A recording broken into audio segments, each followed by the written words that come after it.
stand by for action.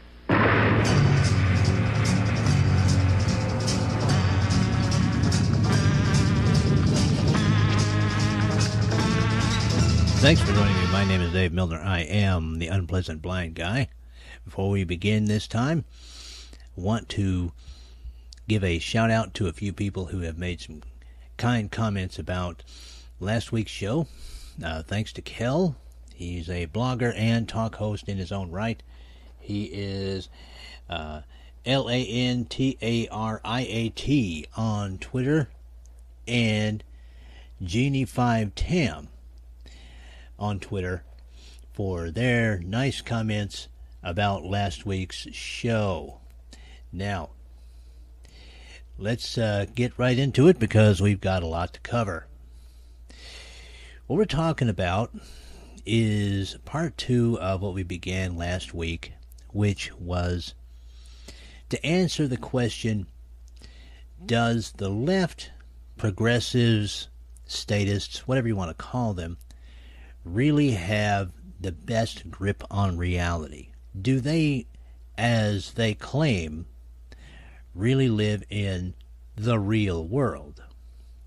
Now, there are a lot of pieces, as I said last week, that make up a person's world and make up a political world and a socio-political world as well. And these are usually incorporated into people's philosophies, and they're incorporated into the philosophy of the left, which gives them this opinion that those who do not agree with them do not live in the real world. So, let's examine some of those, as we did last week. Let's start with Obamacare.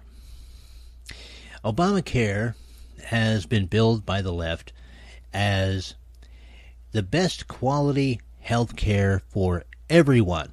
Everyone will be covered, and it will be simply magnificently awesome stuff. The health care is going to be the best anyone could possibly hope for, and everyone will be covered. Well, not really. The reality is that everyone does not have to be covered. See, that's the flaw in the left's little plan here. Not only is everyone covered, but everyone has to be covered.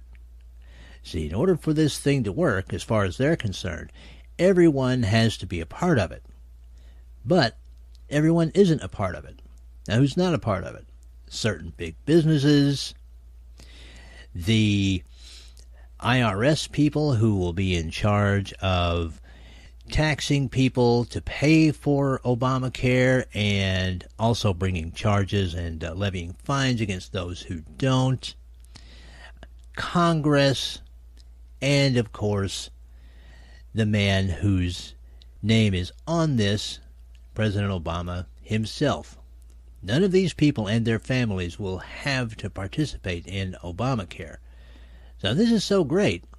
If this is such a wonderful panacea for all mankind, why are they not required by law to participate? In fact, why have they not volunteered to participate? This shows the hypocrisy of the left, and it shows that they do not indeed live in the same world as the rest of us, because their leaders are not going to have to go to the same Obamacare clinics as the rest of us. Their leaders are going to have far better health care than the rest of us.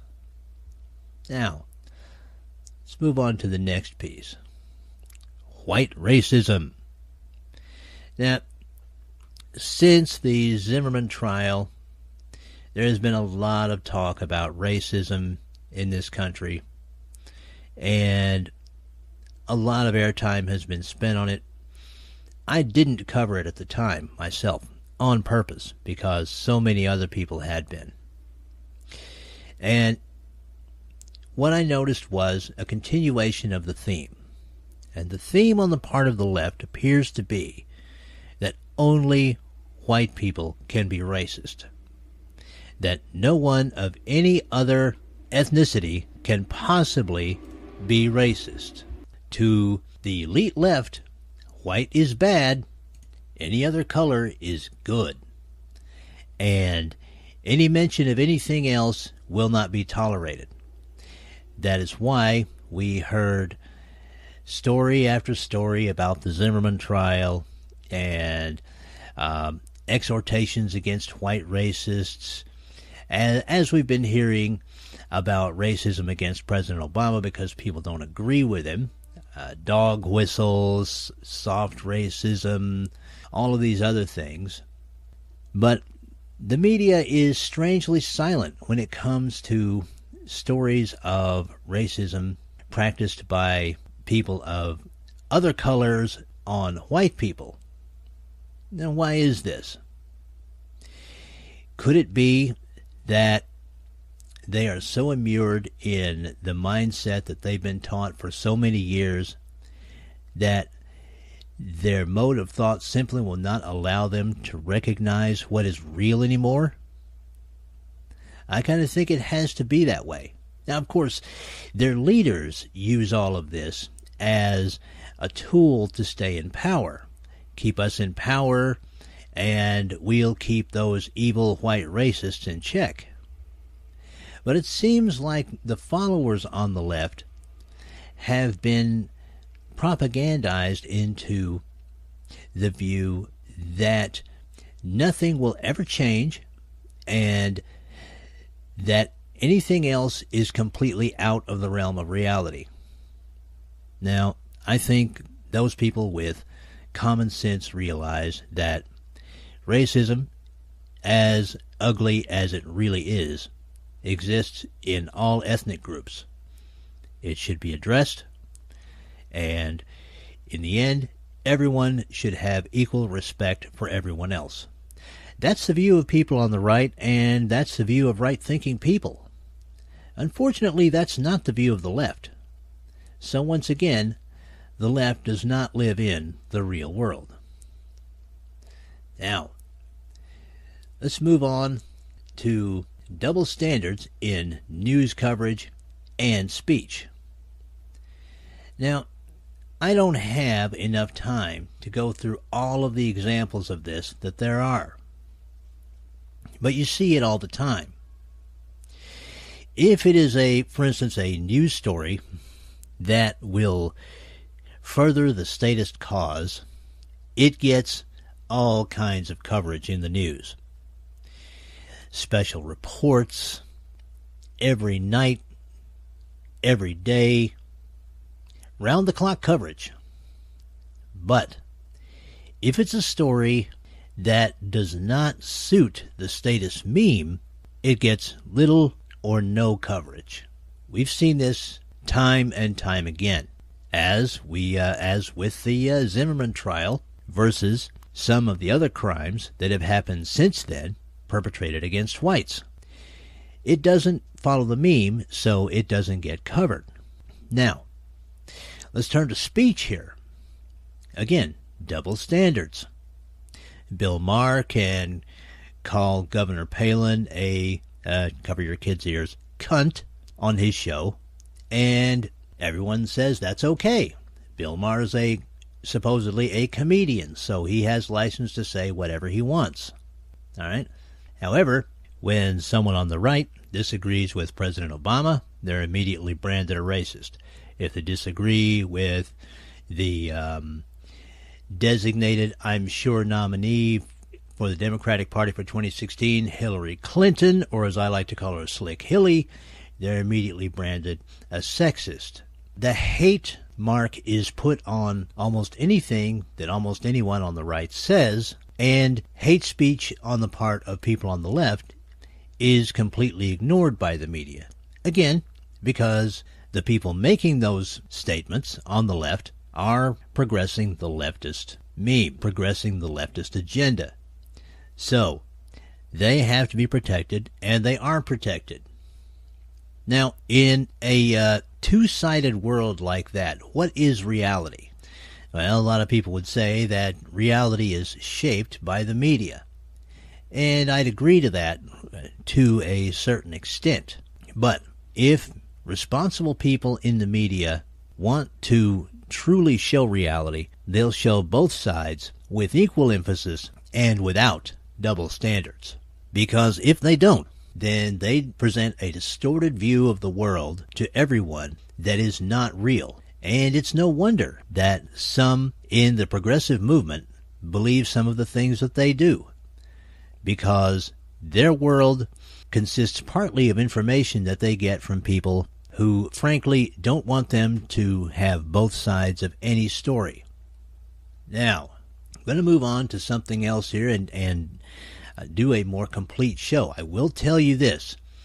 There is going to be one more part to come in this. I like to keep the show fairly short, and that means that I'm going to move on to a few other things this time and complete everything out in the next show, which will be part 3 of The Real World. All right, let's get to that. Every one of my shows, I like to do what's known as an Awesome American segment.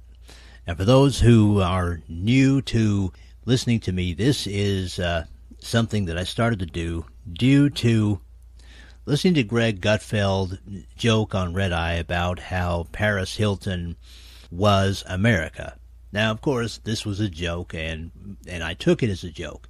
But I realized also that far too many people actually believe that people like Paris Hilton are America.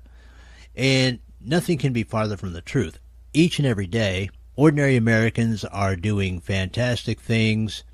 They're doing patriotic things. They're doing wonderful things for charity. They're serving other people. They're helping other people. And they're proving American exceptionalism on an individual level every day. And I like to take time out each show and recognize an awesome American, someone who is out there making a difference. And I want to thank White Mamba 46 for bringing this one to my attention from the Blaze. I'm going to read this one out to you, and then I'm going to tell you why, if you don't already have it by the end of the story, this is rather exceptional. Missouri man tries to stick up clerk who also happens to be a four-deployment Iraq war vet. Guess who it doesn't end well for? Now, this story was filed on September the 3rd by Beckett Adams. Bad idea holding up a store clerk who happens to be proficient in firearms. Worse idea holding up a store clerk who is not only proficient in firearms, but who also happens to be an Iraq war veteran and a former prison guard and private investigator. John Lewis Alexander, 54, is no ordinary store clerk. He has worked several high-risk jobs and served 4 tours of duty in Iraq during his 30 years in the U.S. military, and his training shows. Video surveillance from Saturday night captures the moment a would-be thief entered the Marionville, Missouri store where Alexander works. The thief hesitates for a moment and pulls a gun, but not fast enough to dissuade Alexander from pulling his own Walther PPX 9mm handgun and sticking it in the hapless thief's mouth. No one was hurt and no shots were fired. One of the policemen told me later, "You're a lucky man," Alexander told newsleader.com Monday. I said, I think he, the robber, is a little luckier than I am. The following surveillance footage comes by way of the store's camera from owners Max and Janine Dawson. And I'm going to include this story, as I include all of my Awesome American stories and other stories that I use from the web, on Twitter at UBGContact, folks. So if you want to see this stuff, look there. And yes, there's a little video there that you can get off of this particular story. Now to continue. Alexander said the man walked in smoking a cigarette, which he was promptly told to put out. The thief then reached for his gun and demanded, quote, all the expletive-deleted money, newsleader.com reports. The veteran reached quickly, throwing down the thief's arm. Alexander then drew his own weapon and, according to the report, threatened to, quote, blow his expletive-deleted head off. Pistol at his side, the thief backed away slowly and then bolted from the store.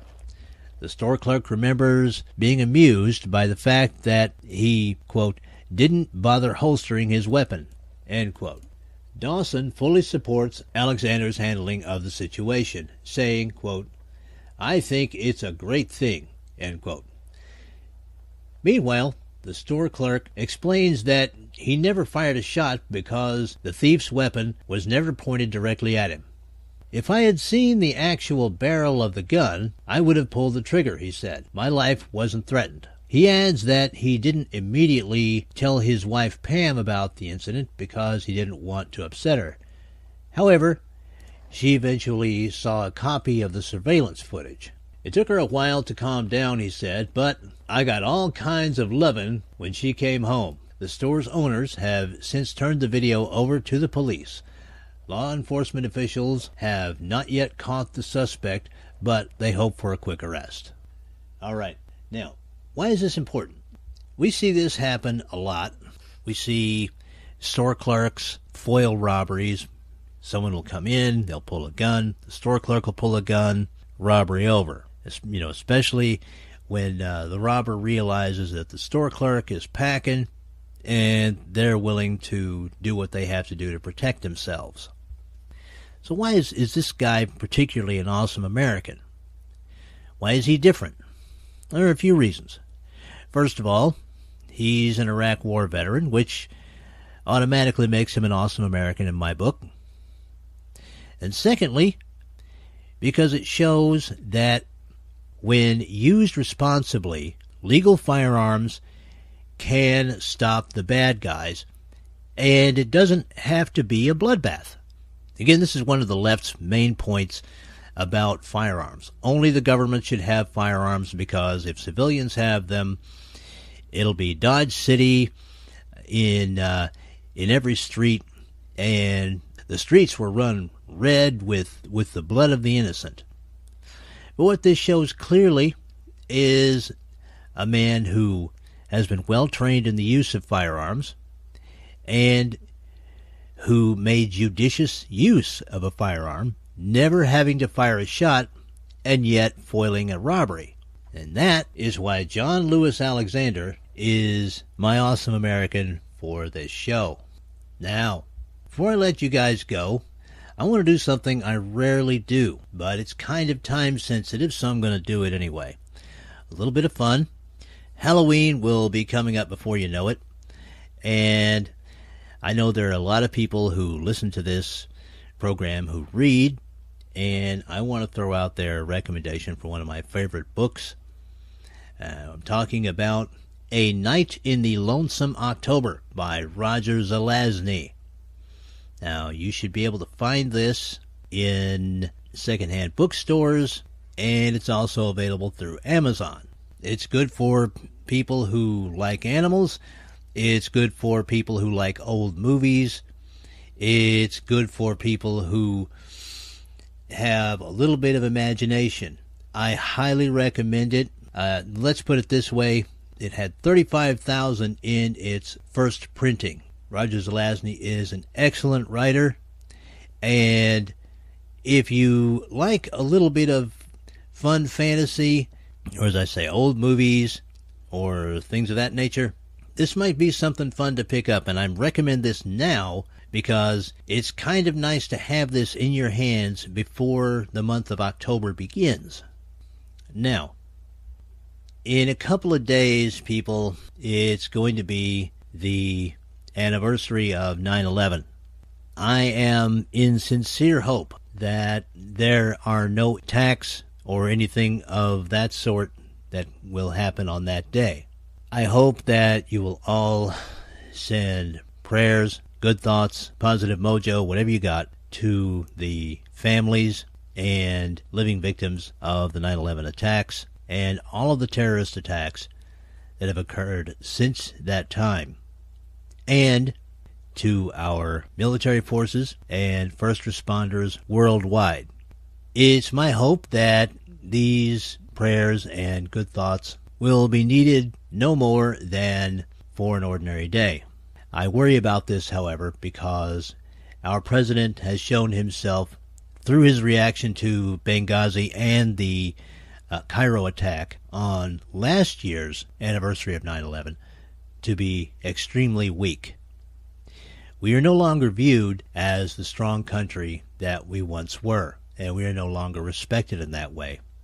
So, I hope everyone will take a moment out and remember those who have sacrificed and think of those who are still sacrificing. Next show will be part 3 of The Real World. Thank you for listening, and may your God go with you. Goodbye.